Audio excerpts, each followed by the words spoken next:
अस्सलाम वालेकुम नाज़रीन, मां आहियां शुएब अली उमरानी ऐं तव्हां ॾिसी रहिया आहियो BR टाइम न्यूज़।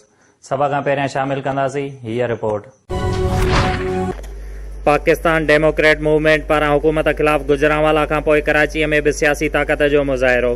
पीपल्स पार्टीअ जे मेज़बानी हेठि PDM जो जलसो।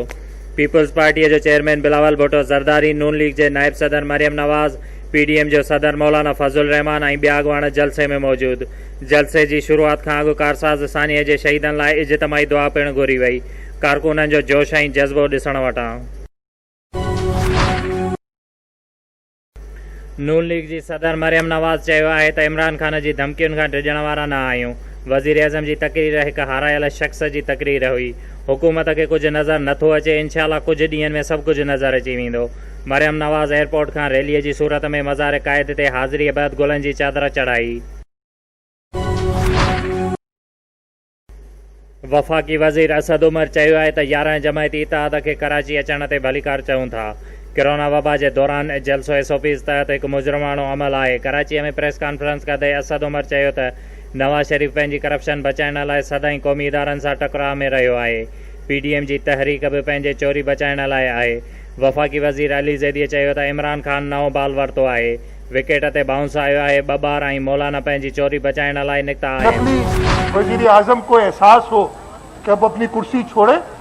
हर चीज में आज भी मैं सुन रहा था, जो मसला है वो सिंध हुकूमत ने ये कर दिया। वो एक साहब बैठे थे थोड़ी देर पहले, मैं टीवी देख रहा था कि 1.25 मिलियन टन गंदम पड़ी है, रिलीज नहीं करते।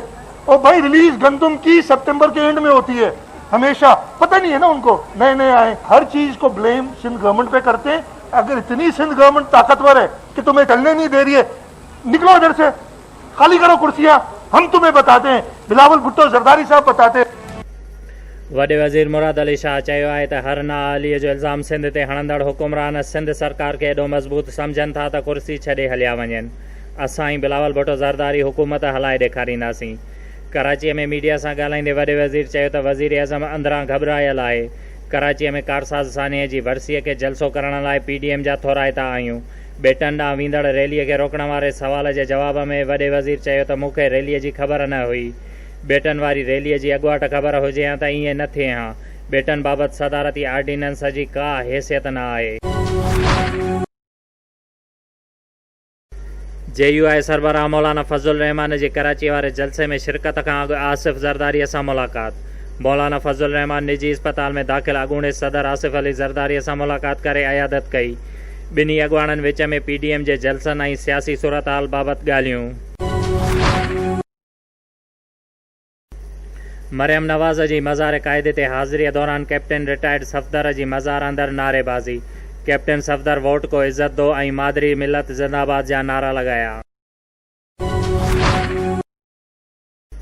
पाकिस्तान पीपल्स पार्टीअ तरफ़ां कराचीअ में रिथियल PDM जे जलसे लाइ नौशर फिरोज़ ज़िले मां 7 गाॾियुनि में हज़ारे कारकुननि जो काफ़िलो। शुएब अली उमरानी खे ॾींदा इजाज़त। वधीक ख़बरुनि ऐं अपडेट्स लाइ ॾिसंदा रहो BR टाइम न्यूज़। अज़ीज़ बियाण ऐं बिरिया सिटीअ मां सैयद हसन अली शाह जूं 300 गाॾियुनि जो काफ़िलो ऐं ठारू शाह खां उस्मान आलमाणीअ जे 300 गाॾियुनि जो काफ़िलो कराचीअ ॾांहुं रवानो, जंहिं ते उन्हनि जो चवणु हुयो त अॼोको जलसो PDM जो तारीख़ी जलसो साबित थींदो।